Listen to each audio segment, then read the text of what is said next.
కోర్టులో ఇందులో ఈయన రాసిన పాయింట్ తెలంగాణ రెచ్చగొడుతున్నారని కూడా నాకు అనిపించింది. ఎందుకంటే రాయలసీమ ఎత్తిపోతల పథకం వల్ల శ్రీశైలం జలాల్లో తెలంగాణకే నష్టం జరిగే అవకాశం ఉందని రాశారు. నేను అంటున్న పదం అదే, నేను అన్న పదం ఇప్పుడు అదే చెప్తోంది.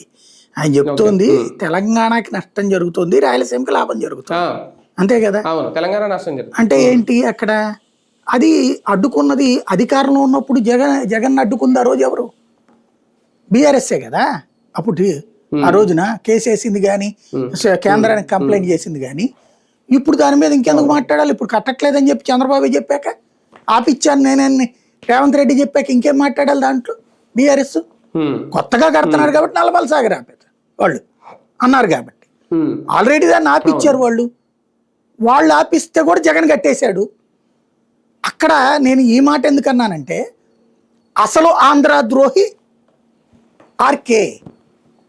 ఆంధ్ర ద్రోహికి కోట్ల రూపాయలు ఆంధ్ర సొమ్ము దోచిపెడుతోంది ఆంధ్ర ప్రభుత్వం. అది మన కర్మ.